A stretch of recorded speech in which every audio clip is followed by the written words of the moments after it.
Selamat pagi. Semoga kalian dalam keadaan sehat selalu ya.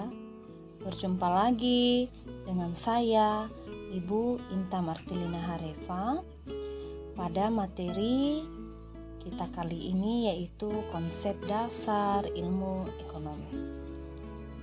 Sebelum saya memaparkan materi ini, maka ada tujuan pembelajarannya, yaitu siswa diharapkan mampu menjelaskan pengertian ilmu ekonomi. Kedua, yaitu mendeskripsikan masalah ekonomi. Ketiga, siswa diharapkan mampu menjelaskan pilihan dan skala prioritas. Keempat, siswa diharapkan mampu mendeskripsikan kebutuhan dan alat pemuas kebutuhan serta biaya peluang. Kelima, yaitu siswa diharapkan mampu mendeskripsikan pembagian ilmu ekonomi. Materinya yaitu yang pertama tentang pengertian ilmu ekonomi. Yang kedua yaitu masalah ekonomi. Ketiga, pilihan dan skala prioritas.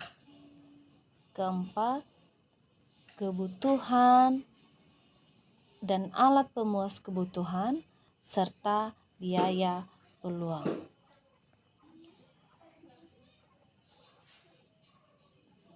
Dan kelima yaitu pembagian ilmu ekonomi. Baiklah, mari kita masuk pada materi yang pertama, yaitu pengertian ilmu ekonomi.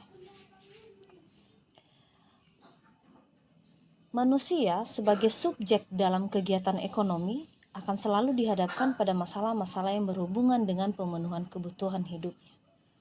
Upaya manusia dalam memenuhi kebutuhan hidupnya merupakan kajian ilmu ekonomi yang paling mendasar. Kebutuhan manusia berbeda untuk setiap lapisan dan kondisi masyarakat.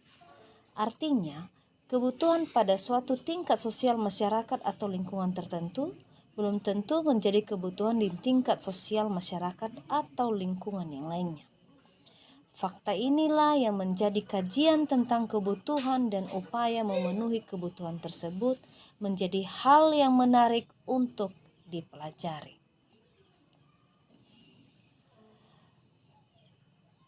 Ilmu ekonomi berasal dari bahasa Yunani, yaitu oikos dan nomos. Oikos itu artinya rumah tangga. Sedangkan nomos artinya aturan.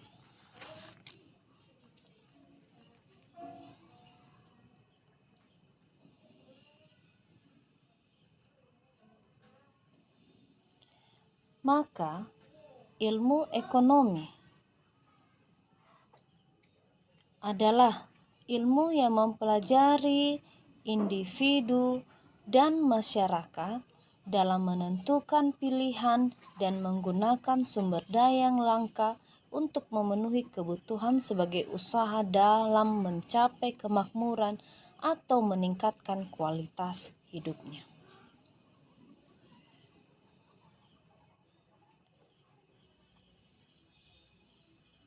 Masalah ekonomi. Kelangkaan terjadi karena terbatasnya ketersediaan sumber daya alam. Kedua, kemampuan manusia yang terbatas. Ketiga, terjadinya perusakan alam oleh manusia. Dan keempat, pertumbuhan manusia yang lebih cepat daripada kemampuan manusia dalam menghasilkan atau menemukan sumber-sumber alat pemuas kebutuhan.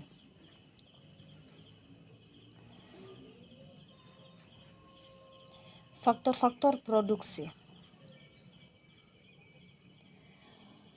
Barang atau benda menjadi alat pemuas kebutuhan Untuk memperolehnya diperlukan adanya pengolahan yang disebut dengan produksi.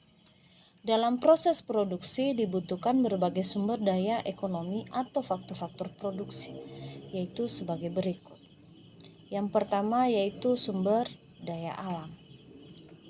Faktor sumber daya alam adalah sumber daya yang tersedia di alam semesta, baik secara langsung atau tidak langsung, dapat digunakan untuk memenuhi kebutuhan hidup. Misalnya tanah, air, sinar matahari, dan barang-barang tambang. Sumber daya alam sudah tersedia di alam, tetapi masih harus digali terlebih dahulu agar dapat dimanfaatkan oleh manusia. Oleh karena itu, dalam mengolah sumber daya alam harus berdasarkan prinsip-prinsip berwawasan lingkungan dan berkelanjutan. Berwawasan lingkungan artinya mempertimbangkan kelestarian dan jangan sampai menimbulkan dampak negatif bagi lingkungan hidup. Berkelanjutan artinya pengolahan sumber daya alam jangan sampai punah. Perlu dipikirkan kelanjutannya. Yang kedua yaitu sumber daya manusia. Sumber daya manusia terdiri dari 3 tenaga kerjanya, yaitu yang pertama, tenaga kerja terdidik, yaitu tenaga kerja yang mendapatkan suatu keahlian atau kemahiran pada suatu bidang karena sekolah atau pendidikan formal dan non-formal, contohnya guru dan dokter. Kedua, yaitu tenaga kerja terlatih atau tenaga kerja terampil, yaitu tenaga kerja yang memiliki keahlian dalam bidang tertentu yang didapat melalui pengalaman kerja saja. Contohnya, supir, pelayan toko, montir, atau pelukis.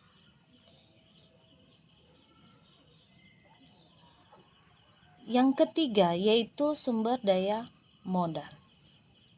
Sumber daya modal adalah segala sarana yang digunakan untuk menghasilkan barang yang lain. Sumber daya modal bisa berbentuk uang, bisa berbentuk modal fisik, yaitu bahan mentah, gendung, peralatan, dan mesin-mesin. Kelangkaan sumber daya modal bermuara pada kemauan dan kemampuan manusia sendiri. Pada dasarnya, setiap orang memiliki kemampuan untuk membentuk sumber daya modal tersebut. Salah satu caranya yaitu membentuk modal dengan kemauan yang kuat untuk bekerja keras dan berusaha. Secara umum, sumber daya modal berdasarkan bentuknya dapat dikelompokkan menjadi berikut, yaitu yang pertama, modal nyata dan modal tidak nyata.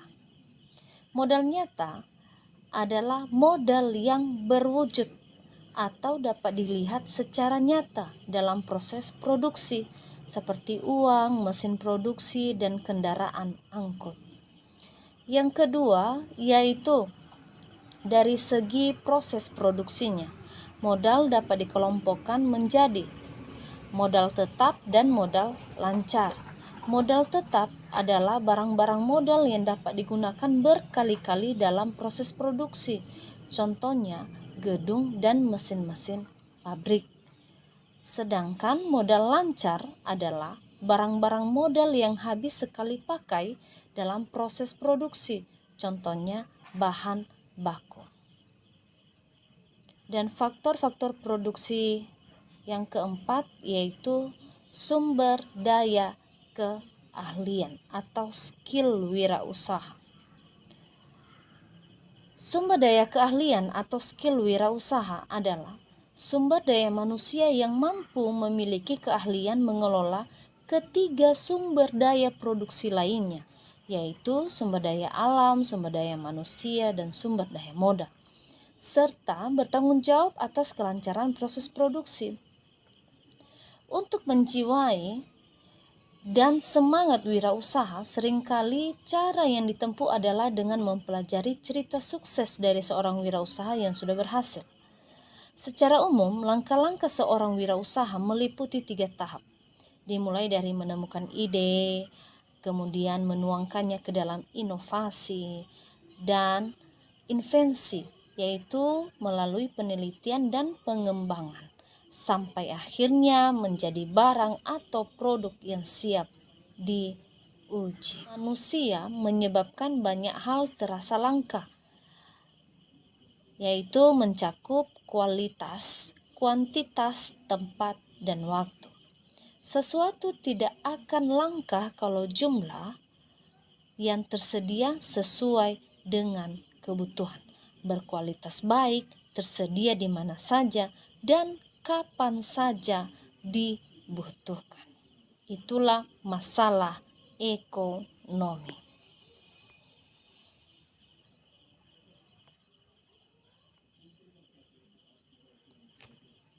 Selanjutnya yaitu materi, pilihan, dan skala prioritas. Kita masuk dulu kepada pilihan. Uraian sebelumnya, sifat dari sumber daya ekonomi adalah relatif terbatas, sehingga konsekuensinya alat pemuas kebutuhan berupa barang dan jasa bersifat terbatas. Kondisi tersebut menuntut manusia untuk melakukan pilihan. Dalam hal ini, ilmu ekonomi dapat dimaknai sebagai ilmu tentang bagaimana manusia melakukan pilihan. Manusia sebagai konsumen harus melakukan pilihan terhadap alat pemuas kebutuhan yang paling memberikan kepuasan maksimum. Adapun manusia sebagai produsen harus melakukan pilihan kombinasi terbaik dari sumber daya atau faktor produksi yang memberikan keuntungan maksimum.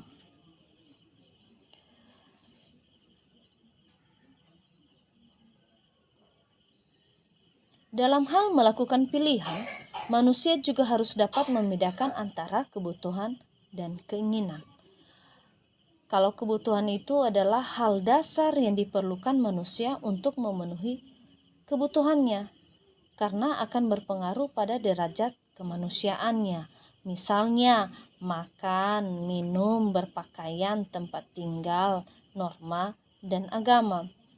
Sedangkan keinginan merupakan kebutuhan yang dipengaruhi oleh lingkungan, pendidikan, kedudukan, kepentingan, dan tujuan. Hal tersebut sebenarnya salah satu faktor yang menyebabkan timbulnya banyak pilihan dalam pemenuhan kebutuhan. Dan keinginan ini bisa dipenuhi pada masa yang akan datang. Skala prioritas yaitu memilih alat pemuas kebutuhan yang paling penting. Macam-macam kebutuhan. Yang pertama yaitu kebutuhan menurut intensitasnya. Terdiri atas 3 yaitu primer, sekunder, dan tersier. Kebutuhan primer adalah kebutuhan yang mutlak harus dipenuhi untuk bertahan hidup, atau disebut dengan kebutuhan pokok. Contohnya makanan, pakaian, dan tempat tinggal. Sekunder disebut juga kebutuhan kultural, adalah kebutuhan yang akan timbul bersamaan dengan adanya perkembangan dan meningkatnya tingkatan peradaban manusia. Contohnya televisi, komputer, sepatu, tas, dan alat-alat rumah tangga lainnya. Ketiga yaitu kebutuhan tersier. Kebutuhan tersier adalah kebutuhan yang ditunjukkan untuk kesenangan manusia dan bersifat kemewahan. Contohnya perhiasan, mobil, telepon seluler, dan rumah mewah. Kebutuhan seseorang bergantung keadaan keuangan dan tingkat pekerjaannya. Misalnya, kebutuhan akan alat komunikasi seperti telepon seluler. Jika seseorang mempunyai uang banyak dan bekerja profesional, ia akan cenderung membeli ponsel yang harganya mahal dan fasilitasnya lengkap. Sehingga Ponsel baginya bukan kebutuhan tersier, melainkan kebutuhan sekunder atau bahkan primer. Kedua, yaitu kebutuhan menurut sifatnya. Terdiri atas dua, yaitu jasmani dan kebutuhan rohani. Kebutuhan jasmani berhubungan dengan keadaan jasmani atau fisik seseorang terhadap barang dan jasa. Kedua, yaitu kebutuhan rohani, merupakan kebutuhan yang bersifat kejiwaan, berkaitan dengan bentuk pengabdian manusia terhadap Tuhan yang Maha Esa. Contohnya, mengikuti beribadah keagamaan, ikut mendengarkan ceramah keagamaan, mendengarkan wejangan atau nasihat. Macam-macam kebutuhan yang ketiga yaitu kebutuhan menurut waktunya, yaitu terdiri atas dua, yaitu kebutuhan sekarang dan kebutuhan masa depan. Kebutuhan sekarang adalah kebutuhan yang harus dipenuhi, misalnya pada saat lapar ya harus segera makan, pada saat sakit harus segera minum obat. Sedangkan kebutuhan masa depan adalah kebutuhan yang pemenuhannya dapat ditunda dalam jangka waktu yang akan datang.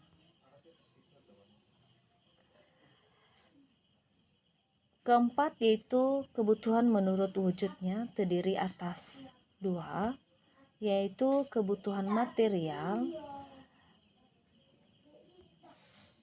atau benda berupa barang-barang yang dapat diraba dan dilihat.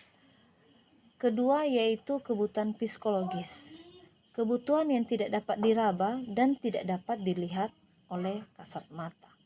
Contohnya rekreasi, berdoa, dan berteman. Kelima yaitu kebutuhan menurut subjeknya. Terdiri atas dua, yaitu kebutuhan individu dan kebutuhan kelompok. Kebutuhan individu merupakan kebutuhan yang dilihat dari segi orang-orang yang membutuhkannya. Misalnya, kebutuhan seorang petani berbeda dengan kebutuhan seorang guru.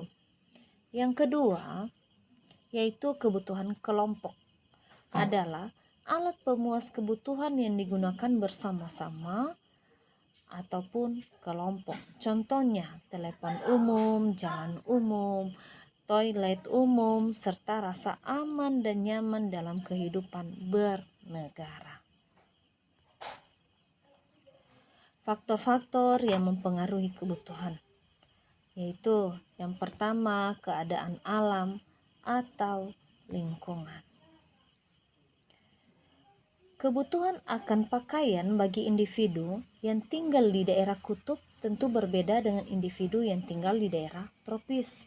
Begitu juga yang tinggal di daerah pegunungan berbeda juga dengan yang tinggal di daerah pantai. Fakta inilah yang menunjukkan keadaan alam atau lingkungan berpengaruh terhadap pembentukan kebutuhan yang menempatinya. Kedua yaitu pendidikan.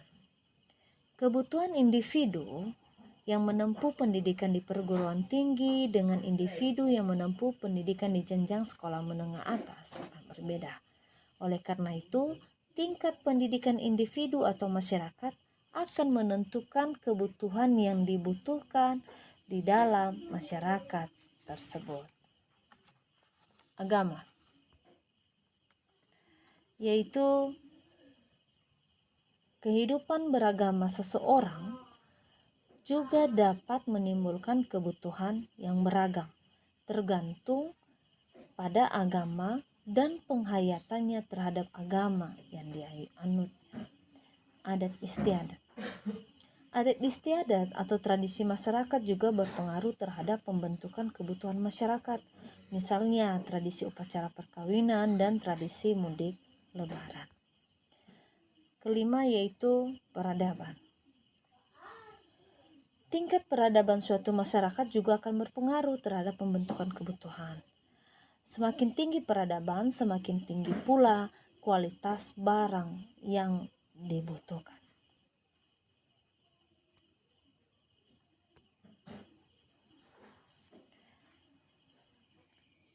Alat pemuas kebutuhan. Alat pemuas kebutuhan dapat diklasifikasikan berdasarkan kegunaan, bagaimana cara memperolehnya, kegunaan jika dihubungkan dengan barang yang lain, dan pengaruhnya pada proses produksi. Yang pertama yaitu berdasarkan kegunaannya. Terdiri atas dua, yaitu barang konsumsi dan produksi. Barang konsumsi adalah barang yang dapat langsung dipakai untuk digunakan dalam memenuhi kebutuhan. Kedua yaitu barang produksi. Adalah barang yang disebut juga barang modal, digunakan untuk memproduksi benda yang lain, misalnya peralatan dan mesin-mesin. Kedua, yaitu berdasarkan bagaimana cara memperolehnya. Terdiri atas tiga, yaitu barang ekonomi. Barang ekonomi adalah barang-barang untuk memperoleh diperlukan pengorbanan baik waktu, biaya, atau tenaga. Kedua, barang bebas adalah barang yang jumlahnya melimpah seperti sinar matahari di daerah tropis dan udara bersih di daerah pegunungan. Barang-barang tersebut tidak diperlukan pengorbanan. Ketiga yaitu barang ilit.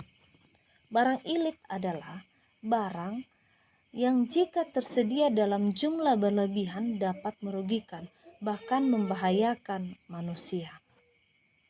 Selanjutnya yaitu berdasarkan hubungan dengan yang lainnya, yaitu barang substitusi adalah barang yang fungsinya dapat menggantikan fungsi barang yang lain. Misalnya, telepon seluler dapat menggantikan fungsi telepon rumah. Kedua yaitu barang komplementer. Barang komplementer adalah barang yang fungsinya dapat melengkapi barang lain, misalnya kancing pada baju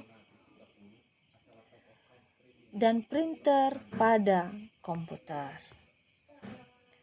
Yang keempat yaitu berdasarkan pengaruhnya terhadap proses produksi, yaitu yang pertama barang mentah adalah barang yang belum mengalami proses produksi dan dijadikan sebagai bahan baku. Kedua yaitu barang setengah jadi adalah barang yang sudah mengalami proses produksi tetapi belum dapat digunakan untuk memenuhi kebutuhan manusia secara sempurna.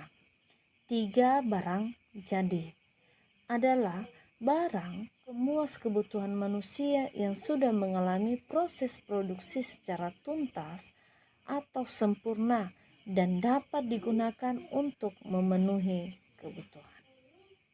Yang menjadi permasalahan manusia yaitu kelangkaan, dan solusi atas permasalahan kelangkaan tersebut yaitu harus adanya pilihan dan skala prioritas. Selanjutnya yaitu biaya peluang.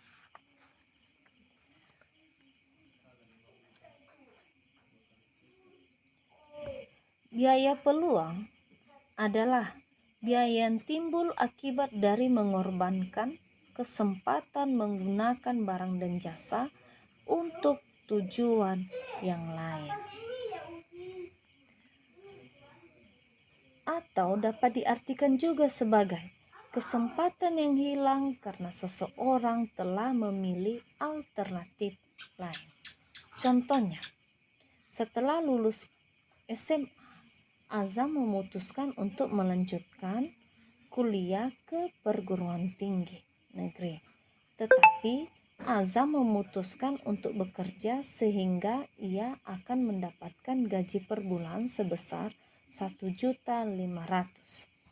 Jika ia kuliah, diperlukan biaya untuk SPP, buku-buku, tugas, uang kos, pakaian, dan biaya lainnya yang semuanya berjumlah 2 juta rupiah per bulan. Jadi, biaya peluang azam untuk melanjutkan kuliah sebesar 18 juta rupiah atau gaji bekerja selama 1 tahun. Jika tidak bekerja dan melanjutkan kuliah, biaya yang dikeluarkan selama 1 tahun sebesar 24 juta rupiah atau biaya kuliah. Prinsip ekonomi. Prinsip ekonomi adalah berusaha dengan pengorbanan sekecil-kecilnya untuk memperoleh hasil tertentu atau dengan pengorbanan tertentu untuk memperoleh hasil yang maksimal.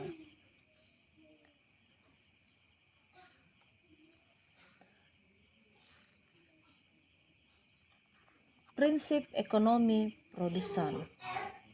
Contohnya, mempelajari fungsi produksi atau teknologi, mempelajari produktivitas input, mempelajari harga input, menentukan alokasi dana dalam memproduksi agar hasil produksi maksimal.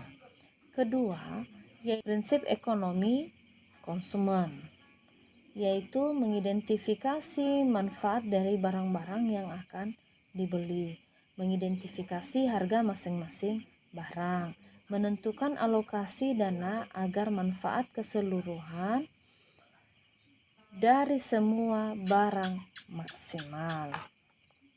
Yang ketiga yaitu prinsip ekonomi distribusi. Contohnya seperti memperhatikan produk apa yang akan disalurkan, memperhatikan siapa konsumen yang membutuhkan produk tersebut, memperhatikan sarana apa saja yang diperlukan dalam mendistribusikan barang, memperhatikan pihak mana sajakah yang harus didahulukan.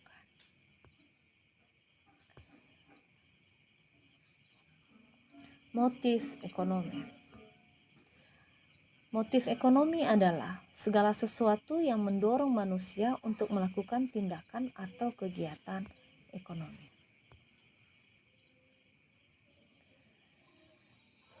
Macam-macam motif ekonomi, yaitu yang pertama, motif memenuhi kebutuhan hidup. Contohnya, seorang karyawan meningkatkan kualitas kerja untuk menambah pendapatan sehingga memenuhi kebutuhan hidup secara optimal. Kedua, yaitu motif keuntungan. Contohnya, seorang ibu membuka warung makanannya dari pagi sampai malam agar mendapatkan keuntungan yang lebih besar. Ketiga, motif sosial. Contohnya, seorang hartawan memberikan santunan untuk anak yatim piatu, membantu orang yang mendapatkan musibah. Keempat yaitu motif kekuasaan. Contohnya, seorang kepala desa memberikan sembako kepada warganya agar mau mendukung kembali dalam pemilihan kepala desa pada periode berikutnya. Yang kelima yaitu motif penghargaan. Seorang ibu rumah tangga memakai perhiasan dan membeli mobil mewah dengan maksud agar dipandang sebagai orang yang paling kaya di lingkungannya sehingga dihargai oleh orang lain. Sekarang kita masuk pada pembagian ilmu ekonomi.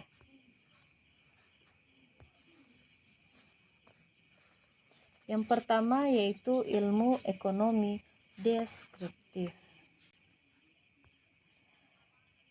Ilmu ekonomi deskriptif adalah ilmu ekonomi yang menggambarkan keterangan-keterangan faktual tentang suatu keadaan ekonomi dalam bentuk angka-angka, grafik, kurva, ataupun penyajian yang lainnya. Yang kedua yaitu ilmu ekonomi teori. Ilmu ekonomi teori adalah ilmu ekonomi yang berusaha menjelaskan pengertian hubungan sebab akibat dan cara kerja sistem ekonomi.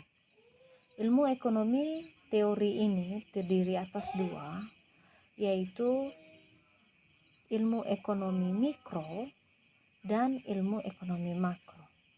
Ilmu ekonomi mikro adalah ilmu ekonomi yang mempelajari variabel-variabel ekonomi dalam lingkup kecil, misalnya harga barang, perilaku produsen, biaya, dan laba rugi perusahaan.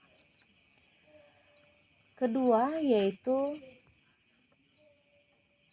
ilmu ekonomi makro. Adalah ilmu ekonomi yang mempelajari variabel-variabel ekonomi secara agregat atau keseluruhan. Variabel itu diantaranya pendapatan nasional, kesempatan kerja, dan pengangguran, jumlah uang beredar, inflasi, pertumbuhan ekonomi, investasi, dan neraca pembayaran. Perbedaan ekonomi mikro dan makro dari aspek produksi. Ekonomi mikro, output industri dan perusahaan individu. Sedangkan kalau ekonomi makro yaitu produksi output nasional. Aspek harga-harga yaitu ekonomi mikro, harga barang dan jasa individu. Sedangkan pada ekonomi makro yaitu tingkat harga agregat. Aspek pendapatan, ekonomi mikro, distribusi pendapatan dan kekayaan. Sedangkan pada ekonomi makro yaitu pendapatan nasional. Pada aspek pekerjaan, ekonomi mikro, pekerjaan disediakan oleh industri dan perusahaan individu. Sedangkan pada ekonomi makro, lapangan kerja dan penggunaan di dalam perekonomian. Yang ketiga yaitu ilmu ekonomi terapan. Ilmu ekonomi terapan merupakan penerapan teori-teori ekonomi yang dalam praktik kehidupan masyarakat secara nyata, seperti penerapan ekonomi koperasi dan ekonomi perusahaan. Baik, demikian saja pemaparan materi kita kali ini. Semoga bermanfaat bagi kalian semua. Terima kasih. Yahoo.